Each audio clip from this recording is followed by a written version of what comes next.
बहुत बहुत धन्यवाद विशेष रवि जी का। आयोजनकर्ता जो SC/ST विंग है उसके तमाम पदाधिकारीगण, मंच पर उपस्थित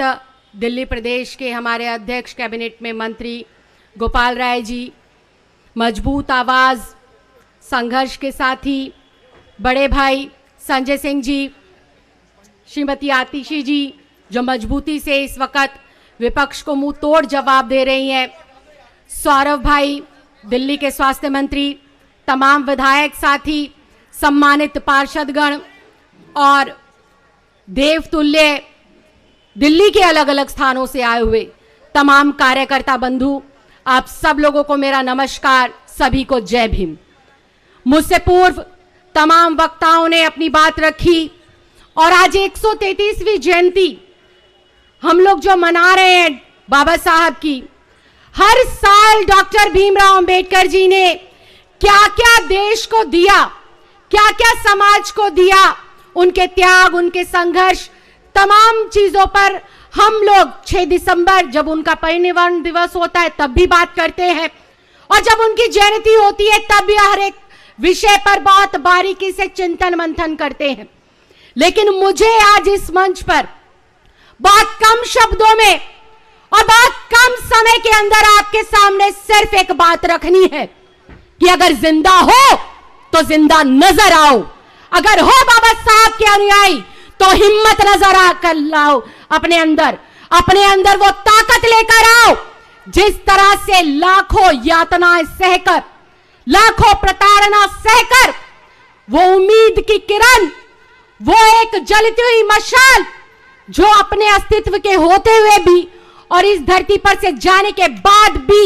हजारों करोड़ों लाखों लोगों को हाशिए पर से उठाकर मुख्य धारा के अंदर जोड़कर गया है, उसकी अगर तिनके भर भी आपके अंदर ऊर्जा है, उनके अगर तिनके भर भी आपके अंदर आत्मा है, उनके मार्गदर्शन पे अगर आप उनके पद चिन्हों पर जीवन में अगर आप एक बार भी चले हैं तो इस बार उस संविधान को बचाना है, लोकतंत्र की आत्मा को बचाना है। यह संघर्ष चुनाव जीतने, चुनाव हारने का नहीं है। यह संघर्ष सरकारों को बचाने, सरकारों को बनाने का नहीं है। यह संघर्ष किसी को जेल के अंदर से या किसी को जेल के बाहर से निकालने का नहीं है। यह संघर्ष है इस देश की आत्मा को बचाने का। यह संघर्ष है बाबा साहब के सपने को पूरा करने का। यह संघर्ष है संविधान को बचाने का। इस वक्त जरूरी हो चुका है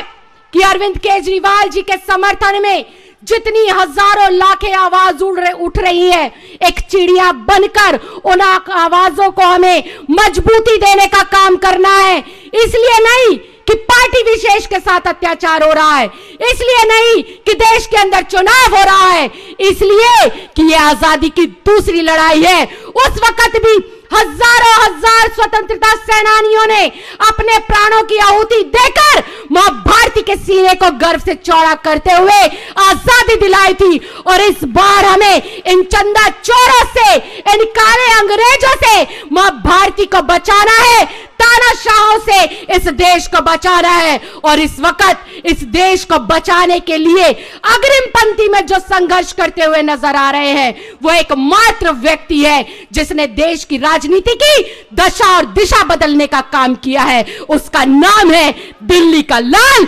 अरविंद केजरीवाल। अरविंद केजरीवाल किस मिट्टी का बना है ये भारतीय जनता पार्टी वाले नहीं जानते। अरविंद केजरीवाल किस मिट्टी का बना है और उसके साथी किस मिट्टी के बने हैं इन तानाशाहों को पता ही नहीं है। बैठे हैं बड़े भाई संजय सिंह जी आपके सामने, इन्हें लगता था जेल में बंद हो जाएंगे, आवाज थोड़ी धीमी हो जाएगी, संघर्ष की गति रुक जाएगी। मुझे लगता है जेल में जाने से पहले जो संजय सिंह 100 शब्द 1 मिनट में बोलते थे, अब वो 200 या 250 शब्द 1 मिनट में बोलने का काम कर रहे हैं। जो संजय सिंह जेल में जाने से पहले 24 में से 15 घंटे 14 घंटे जनता के प्रति समर्पित करते थे, संघर्ष में लीन रहते थे, मुझे अब लगता है जेल से बाहर आने के बाद 24 में से 24 घंटे देश की जनता के नाम और इन तानाशाहों के खिलाफ आवाज बुलंद करने में उन्होंने उठाई हुई है। तो इस वक्त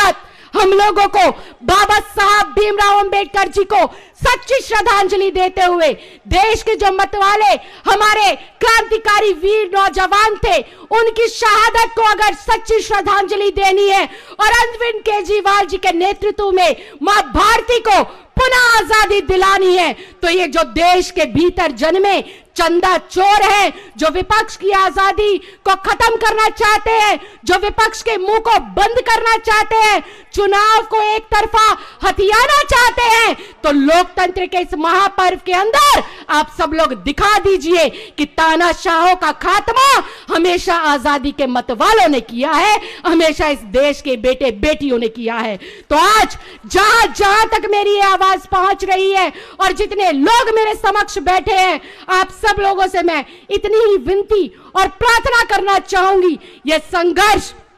हमें अपने बच्चों के लिए करना है। यह संघर्ष हमें हर एक बेटी, एक महिला के लिए करना है। यह संघर्ष हर एक उस युवा के लिए करना है जो पीएचडी और एमए होने के बावजूद भी ठेले लगाने के लिए मजबूर है, दिहाड़ी करने के लिए मजबूर है। हमें यह संघर्ष इस देश की एकता, अखंडता और भाईचारे को खूबसूरती से बनाए रखने के लिए करना है। हमें यह संघर्ष अपनी संविधान और इस लोकतंत्र की आत्मा को बनाए रखने के लिए करना है। और इस संविधान और इस लोकतंत्र की आत्मा है एक मजबूत विपक्ष, एक ऐसी सरकार जो आखिरी पंक्ति में खड़े हुए व्यक्ति की हर एक उस उम्मीद को पूरा करने का काम करे, जिसके उम्मीद में, जिसकी एवज में उसने उस सरकार को चुना है। और आज मुझे फक्र है, मुझे गर्व है, मैं ऐसी पार्टी का हिस्सा हूं, मैं ऐसे नेता के नेतृत्व में अपने देश के लिए सेवा कर पा रही हूं, जो डॉक्टर भीमराव अंबेडकर जी के सपने के लिए दिन रात जीते हैं और दिन रात मेहनत करते हैं। तत्परता से महिलाओं के सम्मान की बात हो, जिसकी आधी आबादी के लिए डॉक्टर भीमराव अंबेडकर जी ने अपने पद को त्याग दिया था, उन महिलाओं के स्वास्थ्य की बात हो, उनको सम्मान देने की बात हो, या फिर शिक्षा के ऊपर जितना जोर था माननीय भीमराव अंबेडकर जी का, उस शिक्षा के पीछे दिन रात संघर्ष करने की बात हो, और या फिर बात हो मां भारती को एकजुट कर अपने तमाम बेटे बेटियां भाई बहनों को एकजुट कर देश के लिए संघर्ष करते हुए प्रगति की ओर, उन्नति की ओर ले जाने की बात हो, तो वो तमाम बातें जो इस संविधान के अंदर कही गई, उस विषय के एक एक पहलू पर तन मन धन से जी तोड़ मेहनत करते हुए आजाद भारत में अगर कोई नेता काम करने के लिए निकला है, तो वो नेता नहीं, देश का बेटा है, देश का लाल है, जिसका नाम है अरविंद केजरीवाल। तो एक बार जोरदार नारे के साथ आवाज बुलंद करेंगे, क्योंकि समय की सीमा कम है और संघर्ष बहुत ज्यादा है। जय जय जय जय जय भीम, अरे जय जय जय जय जय भीम। बाबा साहब अमर रहे, बाबा साहब अमर रहे। और एक नेता, हमारे जो माननीय नेता हैं केजरीवाल जी, जिन्होंने हमें संघर्ष करना सिखाया, एक मुट्ठी बांधकर उनके संघर्ष को भी सलाम करेंगे। अरविंद जी तुम संघर्ष करो, इतनी धीमी आवाज में तो नहीं हो सकता, मुट्ठी बांध के, अरविंद जी तुम संघर्ष करो, अरविंद जी संघर्ष करो। बहुत बहुत धन्यवाद, बहुत बहुत आभार। मैं उम्मीद करती हूं कि जेल का जवाब वोट से ऐसा देंगे कि ये तानाशाही लोग दिल्ली छोड़कर गुजरात भागने का काम करेंगे। बहुत बहुत धन्यवाद, बहुत बहुत आभार। जय हिंद, जय भारत।